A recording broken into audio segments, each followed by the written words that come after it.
Olá, colegas. Eu sou Ângelo Freire, coordenador científico e professor do IMAGNE, nosso Centro Avançado de Endodontia e Microscopia. Eu estou retornando aqui para mais um episódio para falar um pouco mais sobre nossa especialidade, sobre conversas que eu tenho com colegas a respeito da endodontia. E agora, recentemente, um colega perguntou: mas, Ângelo, quais são os limites da endodontia? Até onde nós podemos ir? Até quando nós podemos tratar? É melhor retratar ou é melhor operar? É melhor extrair, colocar um implante? Qual é o limite? Bom, existe o limite da endodontia, da especialidade, e existe o limite de cada um de nós. Então, cada um tem a sua experiência, cada um tem o seu background, cada um tem as suas ferramentas, cada um tem uma filosofia.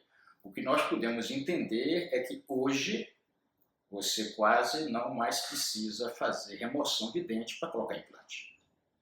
O limite da endodontia ela ficou mais elástico. É um limite onde nós podemos tratar áreas que antes não seriam tratadas pelas nossas limitações. O que foi que aconteceu com a endodontia de um modo geral? Entretanto, de uma forma mais específica, porque existe uma diferença entre a endodontia clássica, a endodontia convencional e a endodontia contemporânea, onde nós contemplamos todo o arsenal tecnológico integrado à microscopia operatória, onde nós temos o uso da magnificação, da iluminação, enxergamos áreas que antes não eram enxergadas, que antes não eram vistas, por serem áreas diminutas, e os próprios instrumentos convencionais não tocavam, não tinha como acessar essas reentrâncias, esses istmos. Hoje nós podemos tratar o terço apical com instrumentos manuais, você vendo uma microcureta, raspar aquela região em casos de retratamento, mas enfim, não são todos que seguem essa mesma filosofia, tá? Mas o que nós podemos dizer é que só existem duas situações onde nós podemos pensar em remover o dente para substituir por implante. O primeiro seria uma trinca bem longitudinal, uma trinca acentuada, uma fratura, tá? E a outra condição seriam os processos periodontais extensos, verticais, onde o dente não tem estrutura, né, para se manter. É uma questão mais estrutural, claro que biológico também. Mas enfim, são esses dois casos. Quando você fala em retratamento de canal, quando você fala em dentes com portadores de coroa e pinos longos, você fala em dentes com reabsorções, você fala em dentes com grandes lesões, todos esses casos são passíveis de tratamento. Vai depender da forma que você trabalha. E é aquilo que eu sempre falo, existe uma grande diferença entre o que fazer, nós sabemos o que fazer, né? Nós sabemos o para que fazer, que é o controle da infecção, mas o mais importante é o como fazer. É como você faz a abordagem, de que forma você utiliza os instrumentos, de que forma você aplica e utiliza as substâncias químicas, né? Como também os cimentos para selamento. Então, toda essa forma de fazer é que faz a diferença, é que faz com que o especialista faça um tratamento diferente do clínico, né?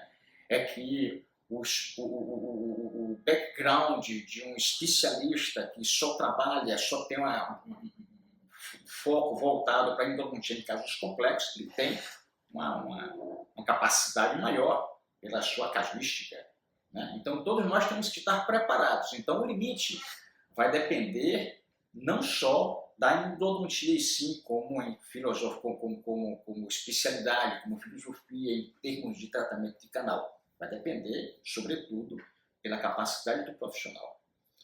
Então, muitas vezes você tem canais muito obstruídos, né? Uns conseguem fazer, outros não conseguem. A diferença é a abordagem. Então, existem obstruções mecânicas e obstruções biológicas, né? Todas essas obstruções, sua grande escala, ela pode ser tratada, né? O que não podemos é fazer com pressa. O que não podemos é queimar a etapa. A endodontia é uma especialidade que tem filosofia própria. Não é uma técnica, é um procedimento com diversas manobras, onde cada manobra prepara a próxima etapa para ser bem realizada. Então, é uma interação, é uma engrenagem de manobras. E nós não podemos queimar essas etapas. né? Começando, primeiramente, com o isolamento absoluto, a formação da cadeia séptica, pensando mais nos aspectos biológicos. Logo em seguida, nós fazemos todo o processo de preparo do dente para que nós possamos obter resultados mais satisfatórios a longo prazo no que diz respeito à longevidade do dente, ao uso, à mastigação, à parte fisiológica. Então, o profissional que pensa nos aspectos biológicos e fisiológicos, ele sempre tende a ter resultados satisfatórios. Então, esses limites são muito variáveis, mesmo porque você tem que estar qualificado, mesmo porque você tem que estudar muito, você tem que entender como funciona, não só a sua capacidade em si, mas como funcionam os materiais. Eu vejo que às vezes discuto com colegas e alguns profissionais obtêm bons resultados utilizando tais substâncias, outros não. Eu não consegui, por exemplo, a questão dos cimentos biocerâmicos, a primeira geração, que é o MTA. Eu utilizo muito aqui. Eu dou uma larga escala de uso, uma casuística muito grande. Então, todas as vezes que eu utilizo o MTA, eu coloco ele em condições que ele vai endurecer. Eu sempre confirmo 48 horas, 72 horas, 5 dias depois, eu toco, nós sentimos que existe um endurecimento, mas muitos se queixam que não endurece. É a forma de colocar, a forma de manipular e como conhecer todos esses materiais. Então, esse limite da endodontia depende mais do profissional.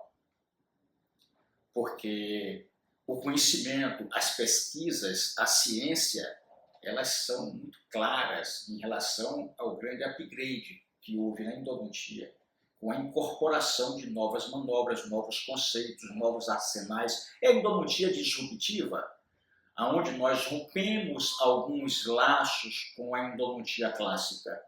A endodontia clássica ainda é pautada em alguns mitos. Um deles é o forame. Muita gente não gosta de tocar no forame. O forame é para ser tocado. A ferida tem que ser mexida, tem que ser manipulada. Não adianta você preparar todo um canal, você limpar toda aquela região e não limpar o forame, que vai ser um tema de outro episódio. Como fazer patência e como fazer e por que fazer a limpeza do forame. São duas coisas distintas, são duas coisas diferentes. Mas se você pega um caso complexo, você resolve boa parte do problema e quando chega no forame você não resolve para limpar, essa lesão pode se perpetuar e você vai perguntar, eu fiz tudo certinho, o que foi que deu errado? Porque está faltando alguma coisa. Não é? Então, nós temos que ir no limite de todos os nossos procedimentos, nós temos que ir no limite do conhecimento, no limite do que a endodontia nos oferece. E é por isso que nós temos uma preocupação de pensar sempre na previsibilidade. O nosso amigo o professor Herbert Schilder ele já dizia, a endodontia ela é 100%, menos X. O 100% é porque é baseado na medicina. O 100% é que quando você limpa uma ferida, se o organismo está bem estabelecido, está em condições boas de saúde, vai reparar. A questão é que na endodontia você não consegue limpar o quanto é necessário. Então fica aquela questão. É 100%? É. E o que é o X? Menos X. É o profissional. É a sua disposição, disponibilidade de resolver o problema. É o seu conhecimento. É a complexidade anatômica que precisa ser entendida, compreendida para que você possa vencê-la. Então, se existem várias situações aonde pode concorrer aí com o sucesso ou com o nível de insucesso. Então, nós não estamos mais trabalhando na questão de estatística. Nós estamos trabalhando já há alguns anos na questão da previsibilidade. Previsibilidade é quando você elimina qualquer fator que possa interferir no seu resultado. Aqueles fatores que você acha que isso aqui não vai interferir porque 90%, esqueça 90%. Se é um fator que pode interferir, elimine-o. Você não pode deixar nada interferir. Essa é a previsibilidade. É aí que vem a questão do limite da endodontia. Você foi no limite? Muitas vezes você faz uma endodontia e depois tem que retratar. Mas por que você vai retratar? Para limpar áreas que não foram limpas no tratamento anterior. Você vai refazer. é sinal de que não houve realmente um pensamento previsível. Então ficou algo no ar.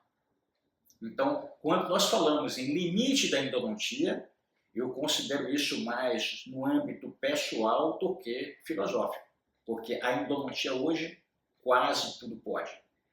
Os recursos que nós temos, com o aval, o apoio da ciência, nós podemos resolver quase 100% dos casos. Menos aqueles casos que eu falei.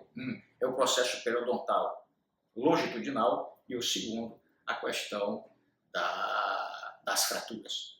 Eu espero que vocês tenham entendido. Isso aí é apenas para nós pensarmos um pouquinho mais sobre nossa especialidade.